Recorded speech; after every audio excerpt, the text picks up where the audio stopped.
ಜಾರ್ಖಂಡ್ನ ವಿದ್ಯಾರ್ಥಿಗಳು ಇವತ್ತು ಸರ್ಕಾರದ ಮನವನ್ನು ಗೆದ್ದಿದ್ದಾರೆ.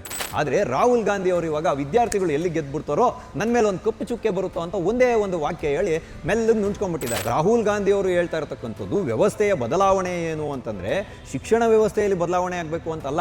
ನರೇಂದ್ರ ಮೋದಿ ಅವರು ರಾಜೀನಾಮೆ ಕೊಟ್ಟೋದಾಗ ಸಿಸ್ಟಮ್ ಬದಲಾಗುತ್ತೆ ಅನ್ನುವಂಥ ಗೂಢಾರ್ಥವನ್ನು ರಾಹುಲ್ ಗಾಂಧಿ ಅವರ ಹೇಳಿಕೆ ಹೊಂದಿರತಕ್ಕಂಥದ್ದು. ಈ ಅಭಿಜಿತ್ ದೀಪ್ಗೆ ಇವತ್ತು ಒಂದು ಪ್ರಯತ್ನಕ್ಕೆ ಕೈ ಹಾಕಿದ್ದಾನೆ. ಈತ ಹೇಳಿದ್ದೇನು ಅಂದರೆ ವಿದ್ಯಾರ್ಥಿಗಳ ಸಮಸ್ಯೆಗಾಗಿ ನಾನು ಇವತ್ತು ಚಳುವಳಿಯನ್ನು ನಡೆಸ್ತೀನಿ ಅಂದಿದ್ದು. ಆದರೆ ಅಭಿಜಿತ್ ದೀಪ್ಗೆ ಹಸಿ ಸುಳ್ಳುಗಳನ್ನೇ ಹೇಳೋದು. ರಾಹುಲ್ ಗಾಂಧಿ ಅವರ ತಾಳಕ್ಕೆ ತಕ್ಕಂಗೆ ನೀನು ಕುಣಿತಿದೆಯೋ ಅಥವಾ ಕೇಜ್ರಿವಾಲ್ ಅವರ ಒಂದು ತಾಳಕ್ಕೆ ತಕ್ಕಂತೆ ನೀನು ಕುಣಿತಿದೆಯೋ? ರಾಹುಲ್ ಗಾಂಧಿ ಅವರ ತಾಳಕ್ಕೆ ತಕ್ಕಂತೆ ನಾನು ಕುಣಿತಿಲ್ಲ ಅನ್ನೋದಾದರೆ ಕಪಿಲ್ ಸಿಬ್ಬಲ್ ಅವ್ರ ಮನೆಯಲ್ಲಿ ಹೋಗಿ ನೀನು ಏನು ರಹಸ್ಯ ಸಭೆ ಮಾಡಿದೆ? ಕಪಿಲ್ ಸಿಬ್ಬಲ್ ಅವರು ನಿಮ್ಮ ಒಂದು ಕಾಕ್ರೋಚ್ ಜನತಾ ಪಾರ್ಟಿಯ ಒಂದು ನ್ಯಾಯಾಂಗದ ಹೋರಾಟಕ್ಕೋಸ್ಕರ 1 ಕೋಟಿ ರೂಪಾಯಿ ದೇಣಿಗೆಯನ್ನು ಯಾಕೆ ಕೊಟ್ಟರು? ನಿನ್ನ ಕಾಕ್ರೋಚ್ ಜನತಾ ಪಾರ್ಟಿ ಸ್ವತಂತ್ರವಾದ್ದು ಅನ್ನೋದಾದರೆ ಈ ಇಬ್ಬರಿದಾರಲ್ಲ, ಮನೀಶ್ ಸಿಸೋಡಿಯಾ ಮತ್ತೆ ಅರವಿಂದ್ ಕೇಜ್ರಿವಾಲ್, ಈ ಪಕ್ಷ ಆಮ್ ಆದ್ಮಿ ಪಾರ್ಟಿ ಪಕ್ಷ ಇದೆಯಲ್ಲ, ಇದರ ಜೊತೆ ನಿನ್ನ ಸಂಪರ್ಕ ಏನು, ನಿನ್ನ ಒಡನಾಟ ಏನು? ಅವತ್ತು ಸಂಸತ್ ಭವನದ 50-100 ಮೀಟರ್ ದೂರ ಕೊಟ್ಟೋಗಿದ್ರಲ್ಲ ಇವರೆಲ್ಲ, ಒಳಗಡೆ ನುಗ್ಗಿ ಏನಾದರೂ ಅಲ್ಲಿ ಪೆಟ್ರೋಲ್ ಬಾಂಬ್ಗಳನ್ನ ಎಸ್ತಿದ್ರೆ, ಅಲ್ಲಿರುವಂಥ ಸಂಸದರ ಮೇಲೆ ದಾಳಿ ಮಾಡಿದಿದ್ರೆ ಏನಾಗ್ಬೋದಾಗಿತ್ತು ಈ ದೇಶದ ಭವಿಷ್ಯ? ತನ್ನ ಮನೇಲಿ ಕೂತ್ಕೊಂಡು 2 ದಿನ ಚರ್ಚೆ ಮಾಡಿ ಮುಂದಿನ ಹೋರಾಟದ ರೂಪುರೇಷೆಯನ್ನು ಮಾಡಲಿಕ್ಕೆ ಸಮಯ ಇದೆ. ಟೈಫಾಯ್ಡ್ ಅವಾಗ ಏನು ತೊಂದರೆ ಕೊಡ್ತಿಲ್ಲ, ಇವನಿಗೆ ಒಕ್ಕರ್ಸ್ಕೊಂಡಿಲ್ಲ. ಆದರೆ ವಿದ್ಯಾರ್ಥಿಗಳಿಗೆ ಬೆಂಬಲ ಕೊಡೋದಕ್ಕೋಸ್ಕರ ಜಾರ್ಖಂಡ್ಗೆ ತೆರಳೋದಕ್ಕಾಗಲಿ ಅಥವಾ ಪಂಜಾಬ್ಗೆ ತೆರಳೋದಕ್ಕಾಗಲಿ ಟೈಫಾಯ್ಡ್ ಬಂದು ಒಕ್ಕರ್ಸ್ಕೊಂಡ್ಬಿಟ್ಟಿರುತ್ತೆ. ಯುವಕನಿಗೆ ನಾವು ಎಲ್ಲರೂ ಕೂಡ ಎನ್ಕರೇಜ್ ಮಾಡಬೇಕು, ಪ್ರೋತ್ಸಾಹವನ್ನು ಕೊಡಬೇಕು. ಆದರೆ ಮುಚ್ಚಾಟವನ್ನು ಮೆರೆದ್ರೆ ಮಾತ್ರ ಕಾಕ್ರೋಚ್ ಪಾರ್ಟಿಗೆ ಸ್ಪ್ರೇನೇ ಹೊಡಿಬೇಕು ಅಂತ. ಯಾಕೆಂದರೆ ಇವನು ಕೇವಲ ಒಂದು ಆಂಡ್ರಾಯ್ಡ್ ಮೊಬೈಲ್ ಇದ್ದಂಗೆ ಇವನು. ಆದರೆ ಅದರಲ್ಲಿರುವಂಥ ಸಿಮ್ ಕಾರ್ಡು, ಅದಕ್ಕೆ ಬರುವಂಥ ಸಿಗ್ನಲ್ ಎಲ್ಲ ಏನಿದೆ, ಅರವಿಂದ್ ಕೇಜ್ರಿವಾಲು, ರಾಹುಲ್ ಗಾಂಧಿ ದೇಶ ವಿರೋಧಿ ಶಕ್ತಿಗಳಿಂದನೇ ಬರೋದು ಇವನಿಗೆಲ್ಲ ಸಂದೇಶಗಳು. ಅದಕ್ಕೆ ತಕ್ಕಂಗೆ ಇವನು ವರ್ಕ್ ಆಗುವಂಥ ಒಂದು ಆ್ಯಪ್ ಅಂತಲೇ ನಾವು ಹೇಳ್ಬೋದು. ಟಿವಿ ವಿಕ್ರಮದ ಸಮಸ್ತ ವೀಕ್ಷಕರಿಗೆ ಆಟೋವಾಲ ಕಾರ್ಯಕ್ರಮಕ್ಕೆ ಆತ್ಮೀಯವಾದ ಸ್ವಾಗತ. ನಾನು ನಿಮ್ಮ ಜಯಂತ್ ಪಾಂಡೆ. ಸ್ನೇಹಿತರೆ, ಆಟೋವಾಲ ಕಾರ್ಯಕ್ರಮಕ್ಕೆ ನಾವಿಂದು ಆಯ್ದುಕೊಂಡಂತಹ ವಿಷಯ ದೇಶದ ಜನರ ಅಭಿಪ್ರಾಯವನ್ನು ಕೇಳ್ತವಂತೆ ಕಾಕ್ರೋಚ್ಗಳು. ಹೌದು ಸ್ನೇಹಿತರೆ, ನಾನು ಈ ರೀತಿಯಾಗಿ ಹೇಳ್ತಾ ಇರೋದಕ್ಕೆ ಒಂದು ಪ್ರಬಲವಾದ ಕಾರಣ ಉಂಟು. ನೋಡಿ, ಈ ಅಭಿಜಿತ್ ದೀಪ್ಗೆ ಅಂತ ಹೇಳುವಂಥ ವಿದ್ಯಾರ್ಥಿ ಚಳುವಳಿಯ ರೂವಾರಿ ಇದಾನಲ್ಲ, ಸಂಸ್ಥಾಪಕ ಇದಾನಲ್ಲ, ಕಾಕ್ರೋಚ್ ಜನತಾ ಪಾರ್ಟಿಯ ಸಂಸ್ಥಾಪಕ, ಈತ ಇವತ್ತು ನೈಜ ವಿದ್ಯಾರ್ಥಿ ಹೋರಾಟಕ್ಕೆ ಎಲ್ಲೂ ಕೂಡ ಕೈಯನ್ನು ಜೋಡಿಸಲೇ ಇಲ್ಲ. ಆದರೆ ಜಾರ್ಖಂಡ್ನ ವಿದ್ಯಾರ್ಥಿಗಳು ಇವತ್ತು ಸರ್ಕಾರದ ಮನವನ್ನು ಗೆದ್ದಿದ್ದಾರೆ. ಉಪವಾಸವನ್ನು ಮಾಡೋದ್ರ ಮುಖಾಂತರ, ಅನಿರ್ದಿಷ್ಟವಾದ ಚಳುವಳಿಯನ್ನು ಮಾಡೋದ್ರ ಮುಖಾಂತರ ಅಲ್ಲಿನ ಭದ್ರತಾ ಸಿಬ್ಬಂದಿಯ ಮನವನ್ನು ಗೆದ್ದು ಇವತ್ತು ಒಂದು ಸರ್ಕಾರ ಒಂದು ಸಮಿತಿಯನ್ನು ರಚನೆ ಮಾಡಿದೆ. 8 ಜನರ ವಿದ್ಯಾರ್ಥಿಗಳನ್ನು ಅದಕ್ಕೆ ಆಯ್ಕೆ ಮಾಡ್ಕೊಂಡಿದ್ದಾರೆ. ಅವರ ಪೋಷಕರು ಮತ್ತು ನ್ಯಾಯವಾದಿಗಳು ಮತ್ತು ಸಚಿವರ ಸಮ್ಮುಖದಲ್ಲಿ ವಿದ್ಯಾರ್ಥಿಗಳ ಸಮಸ್ಯೆಗಳನ್ನು ಆಲಿಸುವಂಥ ಸನ್ನಿವೇಶ ಇವತ್ತು ನಿರ್ಮಾಣ ಆಗಿದೆ ಜಾರ್ಖಂಡ್ನಲ್ಲಿ. ಅದೇ ರೀತಿಯಾಗಿ ಪಂಜಾಬ್ನಲ್ಲೂ ಕೂಡ ಆಗಬೇಕು, ಕೇರಳದಲ್ಲೂ ಕೂಡ ಆಗಬೇಕು, ಕರ್ನಾಟಕದಲ್ಲೂ ಕೂಡ ಆಗಬೇಕು. ಆದರೆ ಈ ಎಲ್ಲ ಜಾಗಗಳಲ್ಲಿರ್ತಕ್ಕಂಥದ್ದು ಕಾಂಗ್ರೆಸ್ ನೇತೃತ್ವದ ಆಡಳಿತದ ಸರ್ಕಾರ. ಆದರೆ ರಾಹುಲ್ ಗಾಂಧಿ ಅವರು ಇವಾಗ ವಿದ್ಯಾರ್ಥಿಗಳು ಎಲ್ಲಿ ಗೆದ್ಬಿಡ್ತಾರೋ ನನ್ನ ಮೇಲೆ ಒಂದು ಕಪ್ಪು ಚುಕ್ಕೆ ಬರುತ್ತೋ ಅಂತ ಒಂದೇ ಒಂದು ವಾಕ್ಯ ಹೇಳಿ ಮೆಲ್ಲಗೆ ನುಂಚ್ಕೊಂಡ್ಬಿಟ್ಟಿದ್ದಾರೆ. ಏನು ಅಂತ ಹೇಳಿದ್ರೆ, ಇದು ಹೇಮಂತ್ ಸೊರೇನ್ ಅವರ ಸರ್ಕಾರ, ಮುಖ್ಯಮಂತ್ರಿಗಳು ಈ ಕಡೆ ಗಮನವನ್ನು ಹರಿಸ್ಬೇಕು, ವಿದ್ಯಾರ್ಥಿಗಳು ಎಲ್ರಿಗೂ ಒಳ್ಳೆಯದನ್ನು ಮಾಡಬೇಕು ಅಂತ. ಅಂದರೆ ರಾಹುಲ್ ಗಾಂಧಿಯವರು ಹೇಳ್ತಾ ಇರತಕ್ಕಂಥದ್ದು ವ್ಯವಸ್ಥೆಯ ಬದಲಾವಣೆ ಏನು ಅಂತಂದರೆ ಶಿಕ್ಷಣ ವ್ಯವಸ್ಥೆಯಲ್ಲಿ ಬದಲಾವಣೆ ಆಗಬೇಕು ಅಂತಲ್ಲ.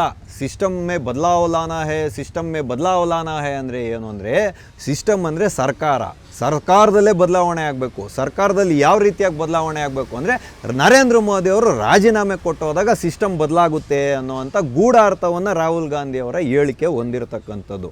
ಆದರೆ ಈ ಅಭಿಜಿತ್ ದೀಪ್ಕೆಯ ವಿಷಯಕ್ಕೆ ಬರುವಾಗ, ಈ ಅಭಿಜಿತ್ ದೀಪ್ಕೆ ಏನು ಹೇಳಿದ್ದು, ನನಗೆ ಟೈಫಾಯ್ಡ್ ಬಂದಿದೆ, ನಾನು ಈಗ ಸದ್ಯದ ಕ್ಷಣದಲ್ಲಿ ಜಾರ್ಖಂಡ್ಗೆ ಹೋಗೋಕ್ಕಾಗಲ್ಲ, ನಮ್ಮ ನೈತಿಕ ಬೆಂಬಲವನ್ನು ಮಾತ್ರ ನಾವು ಕೊಡ್ತೇವೆ ಅಂತ ದೇವೇಂದ್ರನಾಥ್ ಮೊಹತೋ ಅನ್ನೋರು ಮತ್ತು ಇನ್ನೊಂದು ಅಷ್ಟು ಜನ ವಿದ್ಯಾರ್ಥಿಗಳು ಅಲ್ಲಿ ಉಪವಾಸವನ್ನು ಮಾಡಿದ್ರು ಅನಿರ್ದಿಷ್ಟ ಅವಧಿಗೆ. ಆದರೆ ಸೋನಮ್ ವಾಂಗ್ಚುಕ್ ಅವರ ಒಂದು ಸೂಚನೆಯ ಮೇರೆಗೆ ಬರೀ ನೀರನ್ನು ಕುಡಿದು ಉಪವಾಸವನ್ನು ಮಾಡ್ತಾಯಿದ್ರು ಇವರು. ಈಗ ಸರ್ಕಾರ ಸಮಿತಿಯನ್ನು ರಚನೆ ಮಾಡಿದ್ದಾರೆ. ಇದು ಒಂದು ಭಾಗ. ಆದರೆ ಈ ವಿದ್ಯಾರ್ಥಿ ಚಳುವಳಿಯನ್ನು, ದೇಶದ ಜೆನ್ಸಿಗಳನ್ನು ತಮ್ಮ ಕೈಯಲ್ಲಿ ಇಟ್ಕೊಬೇಕು, ತಮ್ಮ ಮತ ಬ್ಯಾಂಕ್ ಆಗಿ ಪರಿವರ್ತನೆ ಮಾಡ್ಕೊಬೇಕು ಅಂತ ಅಪಹಪಿಸ್ತಿರುವಂಥ ಪಕ್ಷಗಳು ಸಾಕಷ್ಟಿದ್ದಾವೆ. ಅದಕ್ಕೆ ಯಾವ ರಾಜಕೀಯ ಪಕ್ಷವೂ ಹೊರತಾಗಿಲ್ಲ. ಆದರೆ ಈ ಅಭಿಜಿತ್ ದೀಪ್ಗೆ ಇವತ್ತು ಒಂದು ಪ್ರಯತ್ನಕ್ಕೆ ಕೈ ಹಾಕಿದ್ದಾನೆ. ಈತ ಹೇಳಿದ್ದೇನು ಅಂದರೆ ವಿದ್ಯಾರ್ಥಿಗಳ ಸಮಸ್ಯೆಗಾಗಿ ನಾನು ಇವತ್ತು ಚಳುವಳಿಯನ್ನು ನಡೆಸ್ತೀನಿ ಅಂದಿದ್ದು. ಆದರೆ ಈ ಅಭಿಜಿತ್ ದೀಪ್ಗೆ ಇವತ್ತು ಕ್ಯಾ ಬೋಲ್ತಾ ಹೈ ಪಬ್ಲಿಕ್ ಅನ್ನುವಂಥ ಒಂದು ಕಾರ್ಯಕ್ರಮದ ರೂಪುರೇಷೆಯನ್ನು ತಯಾರು ಮಾಡಿದ್ದಾನೆ. ಅಂದರೆ ಡೆಲ್ಲಿಯಲ್ಲಿದ್ದಂಥ ಇನ್ನುಳಿದ ಅಳಿದುಳಿದ ಕಾಕ್ರೋಚ್ಗಳು ಮತ್ತು ಈ ಅಭಿಜಿತ್ ದೀಪ್ಗೆ ಇದರ ಸಂಭಾಜಿನಗರದ ಮನೆಗೆ ತೆರಳಿ 2 ದಿನಗಳಿಂದ ಪ್ರಯತ್ನವನ್ನು ಪಟ್ಟು ಒಂದು ಕಮಿಟಿಯನ್ನು ರಚನೆ ಮಾಡಿದ್ದಾರೆ 15 ಜನರದ್ದು. ಇದರಲ್ಲಿ ಎಲ್ಲ ಕಾಕ್ರೋಚ್ಗಳು ಸೇರಿಕೊಂಡು ಇವಾಗ ಕ್ಯಾ ಬೋಲ್ತಾ ಹೈ ಪಬ್ಲಿಕ್ ಅನ್ನೋವಂಥ ಒಂದು ಕಾರ್ಯಕ್ರಮನ ಮಾಡ್ತಾರೆ ಸೆಪ್ಟೆಂಬರಲ್ಲಿ. ಸರಿ, ದೇಶದ ಜನರು ಏನು ಹೇಳ್ತಾರೆ ಅನ್ನೋದು, ಅಂದರೆ ಯಾರ ವಿರುದ್ಧ ಹೇಳ್ತಾರೆ, ಏನು ಇವ್ರ ಮನಸ್ಸಲ್ಲಿದೆ ಅನ್ನೋದನ್ನು ಅಧ್ಯಯನ ಮಾಡ್ತೀರಾ, ಸರಿ ಇದೆಯಪ್ಪ.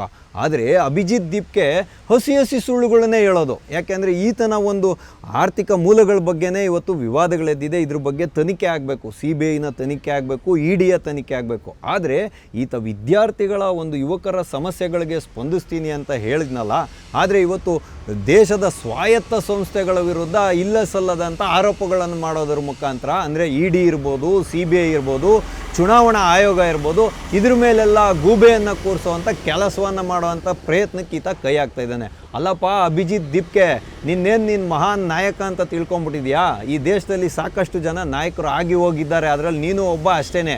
ಆದರೆ ನಿನ್ನ ಹಿಂದೆ ಇರತಕ್ಕಂಥದ್ದು ಯಾರು ಅನ್ನೋದಕ್ಕೆ ನೀನೇ ಸ್ಪಷ್ಟೀಕರಣ ಕೊಡಬೇಕು.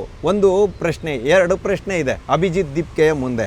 ಒಂದು, ರಾಹುಲ್ ಗಾಂಧಿಯವರ ತಾಳಕ್ಕೆ ತಕ್ಕಂಗೆ ನೀನು ಕುಣಿತಿದೆಯೋ ಅಥವಾ ಕೇಜ್ರಿವಾಲ್ ಅವರ ಒಂದು ತಾಳಕ್ಕೆ ತಕ್ಕಂತೆ ನೀನು ಕುಣಿತಿದೆಯೋ?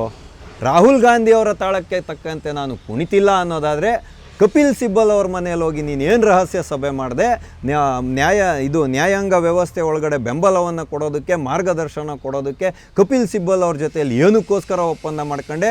ಕಪಿಲ್ ಸಿಬ್ಬಲ್ ಅವರು ನಿಮ್ಮ ಒಂದು ಕಾಕ್ರೋಚ್ ಜನತಾ ಪಾರ್ಟಿಯ ಒಂದು ನ್ಯಾಯಾಂಗದ ಹೋರಾಟಕ್ಕೋಸ್ಕರ 1 ಕೋಟಿ ರೂಪಾಯಿ ದೇಣಿಗೆಯನ್ನು ಯಾಕೆ ಕೊಟ್ಟರು ಅನ್ನೋಂಥ ವಿಷಯವನ್ನು ನೀನು ಉತ್ತರವಾಗಿ ಕೊಡಲೇಬೇಕು ಇವತ್ತು ದೇಶದ ಜನರ ಮುಂದೆ. ಹೌದಪ್ಪ, ಇಷ್ಟು ದಿನ ನೀನು ಕೇಳ್ದಲ್ಲ, ಸಂವಿಧಾನ ನೀನು ಹೇಳ್ದಂಗೆ ನಡ್ಕೊಬೇಕು ಅನ್ನೋ ರೀತಿಯಲ್ಲಿ ನೀನು ಧೋರಣೆಯನ್ನು ಹೊಂದಿದೆಯಾ?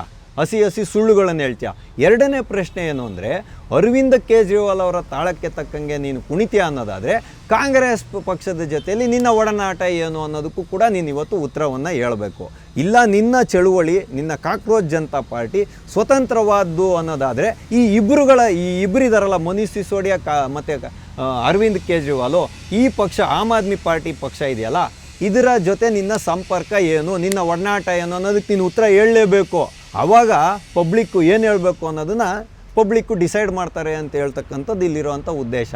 ನೋಡಿ, ಈತ ಏನು ಮಾಡ್ತಿದ್ದಾನೆ ಅಂದರೆ 2 ದೋಣಿಗಳ ಮೇಲೆ ಕಾಲಿಕ್ತಿದ್ದಾನೆ ಅನ್ನುವಂಥ ಅನುಮಾನ ವ್ಯಕ್ತ ಆಗ್ತಾ ಇದೆ. ಒಂದು ಕಡೆ ಇಂಡಿ ಮೈತ್ರಿಕೂಟದಲ್ಲಿ ಇವಾಗ ಆಮ್ ಆದ್ಮಿ ಪಾರ್ಟಿ ಮತ್ತು ಕಾಂಗ್ರೆಸ್ ಪಾರ್ಟಿ ಎರಡೂ ಕೂಡ ಈ ಅಭಿಜಿತ್ ದೀಪ್ಕೆಯನ್ನು ರಾಜಕೀಯದ ದಾಳವಾಗಿ ಬಳಸ್ಕೊಳ್ಳುವಂಥ ಸಾಧ್ಯತೆ ಇದೆ. ಯಾಕೆ ಅಂತ ಹೇಳಿದ್ರೆ ಈತ ಏನಕ್ಕೂ ಎದುರೋದೇ ಇಲ್ಲ. ಕಿಸಿಸೆ ಡರ್ನಾನೈ ಅಂತ ಹೇಳ್ತಾರಲ್ಲ, ಜಂತರ್ ಮಂತರಲ್ಲಿ ನಿಂತ್ಕೊಂಡು ಈತ ಯಾವುದಕ್ಕೂ ಎದುರಲ್ಲ. ಅಂದರೆ ಒಂದು ರೀತಿಯಾದಂಥ ದೇಶದ ಯುವಕರು ಹೋರಾಟವನ್ನು ಮಾಡಬೇಕು ಸರಿ, ಆದರೆ ಅದು ಕಾನೂನುಬದ್ಧವಾಗಿರಬೇಕು, ನೈತಿಕತೆಯನ್ನು ಹೊಂದಿರಬೇಕು, ದೇಶದ ಒಂದು ಆಡಳಿತ ವ್ಯವಸ್ಥೆಗೆ ಮಾರಕವಾಗಿರಬಾರ್ದು ಅನ್ನೋವಂಥ ಒಂದು ಕನಿಷ್ಠ ಕಾಳಜಿನೂ ಇವನಿಗಿಲ್ಲ. ಯಾಕೆ ಅಂತೇಳಿದ್ರೆ ಪಂಜಾಬ್ನ ಪೊಲೀಸರು 9 ಜನನ ಬಂಧನ ಮಾಡೋರಲ್ರಿ, ಉಗ್ರವಾದಿ ಚಟುವಟಿಕೆಗಳು ನಡೆಯುವಂಥ ಒಂದು ಸಂದರ್ಭಗಳೆಲ್ಲ ಇತ್ತು ಜಂತರ್ ಮಂತರ್ನಲ್ಲಿ ನಡೆದಂಥ ಪ್ರತಿಭಟನೆ, ಪಾರ್ಲಿಮೆಂಟ್ ಮಾರ್ಚ್ನಲ್ಲಿ ಅಂತ ಹೇಳೋದು. ಅಂದರೆ ನಾವು ಊಹಿಸ್ಕೊಳ್ಬೇಕು ಇಲ್ಲಿ ಸೂಕ್ಷ್ಮವಾಗಿ ನೋಡಿ. ಅವತ್ತು ಸಂಸತ್ ಭವನದ 50-100 ಮೀಟ್ರ್ ದೂರಕ್ಕೆ ಹೊರಟೋಗಿದ್ರಲ್ಲ ಇವರೆಲ್ಲ, ಒಳಗಡೆ ನುಗ್ಗಿ ಏನಾದರೂ ಅಲ್ಲಿ ಪೆಟ್ರೋಲ್ ಬಾಂಬ್ಗಳನ್ನು ಎಸ್ತಿದ್ರೆ, ಅಲ್ಲಿರುವಂಥ ಸಂಸದರ ಮೇಲೆ ದಾಳಿ ಮಾಡಿದ್ದಿದ್ರೆ ಏನಾಗ್ಬೋದಾಗಿತ್ತು ಈ ದೇಶದ ಭವಿಷ್ಯ ಅನ್ನೋದನ್ನು ಈ ದೇಶದ ಪ್ರತಿಯೊಬ್ಬ ನಾಗರಿಕನೂ ನೋಡಬೇಕು. ಯಾಕೆ ಅಂತ ಹೇಳಿದ್ರೆ ಸಂಸತ್ ಭವನ ಅಂದರೆ ಏನು ಹೇಳಿ ಕೇಳಿ ಅದೇನು ನಮ್ಮನೆ ನಿಮ್ಮನೆ ಅಂತ ಸಾಮಾನ್ಯವಾದ ಮನೆ ಏನ್ರಿ, ಈ ದೇಶದ ಸಂಪೂರ್ಣ ರಹಸ್ಯ ಅಲ್ಲಿದೆ. ಈ ದೇಶದಲ್ಲಿ ಇವತ್ತು ಏನು ಪ್ರಜಾತಂತ್ರ ವ್ಯವಸ್ಥೆಯಲ್ಲಿ ನಡೆದಿರುವಂಥ ಪ್ರತಿಯೊಂದು ದಾಖಲೆಗಳು, ಪ್ರತಿಯೊಂದು ಮಾಹಿತಿ ಕೂಡ ಅಲ್ಲಿದೆ. ಅಲ್ಲೋಗಿ ಇವರು ಉಚ್ಚಾಟವನ್ನು ಮೆರೆದು ಏನು ದೇಶವನ್ನು ಕಟ್ತಾರೆ ಅನ್ನೋದಕ್ಕೆ ಈ ಅಭಿಜಿತ್ ದೀಪ್ಗೆ ಇವತ್ತು ಉತ್ತರವನ್ನು ಹೇಳಬೇಕು. ಇವ್ರು ಮಾಡ್ಕೊಂಡಿರೋ ಕಮಿಟಿ ಇದೆಯಲ್ಲ ಇವಾಗ 15 ಜನರದ್ದು, ಈ ರತ್ನ, ಸೌರವ್ ದಾಸು ಮತ್ತು ಆಶುತೋಷ್ ರಾಂಕ ಮತ್ತು ಈ ಅಭಿಜಿತ್ ದೀಪ್ಗೆ, ಈ 4 ಜನರನ್ನ ಬಿಟ್ಟೇ ಇಲ್ಲ, ಬೇರೆಯವ್ರನ್ನ ಹಾಕ್ಕೊಂಡಿದ್ದಾರೆ. ಆದರೆ ಇವನ ಮನೆ ಮುಂದೆನೇ ಇವಾಗ ಕೆಲವರು ಕಾಕ್ರೋಚ್ ಜನತಾ ಪಾರ್ಟಿಯ ಸದಸ್ಯರು ಬಂದು ಧರಣಿಯನ್ನು ಮಾಡ್ತಿದ್ದಾರೆ. ಅಂದರೆ ಇವನು ಯಾರೋ ನನ್ನ ಸ್ನೇಹಿತ, ಇವನು ನನ್ನ ಕಾಲೇಜ್ನಲ್ಲಿ ಓದೋವಂಥ ಸ್ನೇಹಿತನ ಗರ್ಲ್ ಫ್ರೆಂಡ್ ಅನ್ನೋದಕ್ಕೋಸ್ಕರ ಇವ್ರನ್ನ ಸಮಿತಿ ಒಳಗಡೆ ಹಾಕಿದ್ದಾರೆ, ಇವರ ಹೋರಾಟಕ್ಕೆ ಬೆಂಬಲವಾಗಿ ನಿಂತಂಥ ನಮ್ಮಂಥ ಅಣ್ಣ ತಮ್ಮಂದಿರನ್ನ ಕೈ ಬಿಟ್ಬಿಟ್ಟಿದ್ದಾರೆ ಅಂತ. ಹಾಗಾಗಿ ನಾವು ವಿರೋಧಿಗಳೆಲ್ಲ ಎಲ್ರದ್ದು ಅಭಿಪ್ರಾಯವನ್ನು ತಗೊಬೇಕು ಅಂತ ಇವತ್ತು ಜನಗಳು ಹೇಳ್ತಾ ಇರೋದು. ಆದರೆ ಈ ಅಭಿಜಿತ್ ದೀಪ್ಗೆ ಇದನ್ನೆಲ್ಲ 1 ಅಥವಾ 2 ಪದಗಳನ್ನು ಹೇಳೋದು, 1 ಅಥವಾ 2 ವಾಕ್ಯಗಳನ್ನು ಹೇಳೋದು, ಈತನಿಗೆ ತನ್ನ ಮನೇಲಿ ಕೂತ್ಕೊಂಡು 2 ದಿನ ಚರ್ಚೆ ಮಾಡಿ ಮುಂದಿನ ಹೋರಾಟದ ರೂಪುರೇಷೆಯನ್ನು ಮಾಡಲಿಕ್ಕೆ ಸಮಯ ಇದೆ. ಟೈಫಾಯ್ಡ್ ಅವಾಗ ಏನು ತೊಂದರೆ ಕೊಡ್ತಿಲ್ಲ, ಇವನಿಗೆ ಒಕ್ಕರ್ಸ್ಕೊಂಡಿಲ್ಲ. ಆದರೆ ವಿದ್ಯಾರ್ಥಿಗಳಿಗೆ ಬೆಂಬಲ ಕೊಡೋದಕ್ಕೋಸ್ಕರ ಜಾರ್ಖಂಡಿಗೆ ತೆರಳೋದಕ್ಕಾಗಲಿ ಅಥವಾ ಪಂಜಾಬಿಗೆ ತೆರಳೋದಕ್ಕಾಗಲಿ ಟೈಫಾಯ್ಡ್ ಬಂದು ಒಕ್ಕರ್ಸ್ಕೊಂಡ್ಬಿಟ್ಟಿರುತ್ತೆ. ನೋಡಿ ಇವನ ಒಂದು ಸುಳ್ಳುತನ ಹೆಂಗೆ ಬಟಾ ಬಯಲಾಗ್ತಿದೆ ಜನಗಳ ಮುಂದೆ ಅನ್ನೋದನ್ನು ನಾವಿಲ್ಲಿ ಅರ್ಥ ಮಾಡ್ಕೋಬೇಕು. ಯುವಕನಿಗೆ ನಾವು ಎಲ್ಲರೂ ಕೂಡ ಎನ್ಕರೇಜ್ ಮಾಡಬೇಕು, ಪ್ರೋತ್ಸಾಹವನ್ನು ಕೊಡಬೇಕು. ಆದರೆ ಹುಚ್ಚಾಟವನ್ನು ಮೆರೆದ್ರೆ ಮಾತ್ರ ಕಾಕ್ರೋಚ್ ಪಾರ್ಟಿಗೆ ಸ್ಪ್ರೇನೇ ಹೊಡಿಬೇಕು ಅಂತಲೇ ನಾವು ಹೇಳಬೇಕು. ಹಾಗಾಗಿ ಈತ ಕ್ಯಾ ಬೋಲ್ತಾ ಹೈ ಪಬ್ಲಿಕ್ ಅಂತ ಹೇಳುವಂಥ ಕಾರ್ಯಕ್ರಮವನ್ನೇನೋ ಮಾಡ್ತಾನೆ ಅಂತ ಇಟ್ಕೊಳ್ಳಿ. ಆದರೆ ದೇಶದ ಸ್ವಾಯತ್ತ ಸಂಸ್ಥೆಗಳ ಮೇಲೆ ಯಾವುದೇ ಆಧಾರ ರಹಿತವಾದಂಥ ಆರೋಪಗಳನ್ನು ಮಾಡ್ತಾ ಎಲೆಕ್ಷನ್ ಕಮಿಷನ್ಗೂ ಅಭಿಜಿತ್ ದೀಪ್ಕೆಗೂ ಏನ್ರಿ ಸಂಬಂಧ?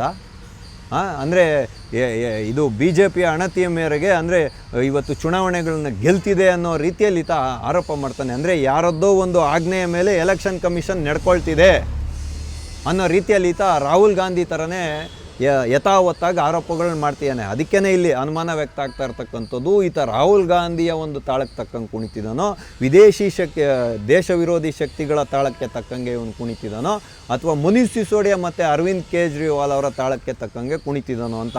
ಯಾಕೆಂದರೆ ಇವನು ಕೇವಲ ಒಂದು ಆ್ಯಂಡ್ರಾಯ್ಡ್ ಮೊಬೈಲ್ ಇದ್ದಂಗೆ ಇವನು. ಆದರೆ ಅದರಲ್ಲಿರೋವಂಥ ಸಿಮ್ ಕಾರ್ಡು, ಅದಕ್ಕೆ ಬರೋವಂಥ ಸಿಗ್ನಲ್ಲೆಲ್ಲ ಏನಿದೆ, ಅರವಿಂದ್ ಕೇಜ್ರಿವಾಲು, ರಾಹುಲ್ ಗಾಂಧಿ ದೇಶ ವಿರೋಧಿ ಶಕ್ತಿಗಳಿಂದನೇ ಬರೋದು ಇವನಿಗೆಲ್ಲ ಸಂದೇಶಗಳು.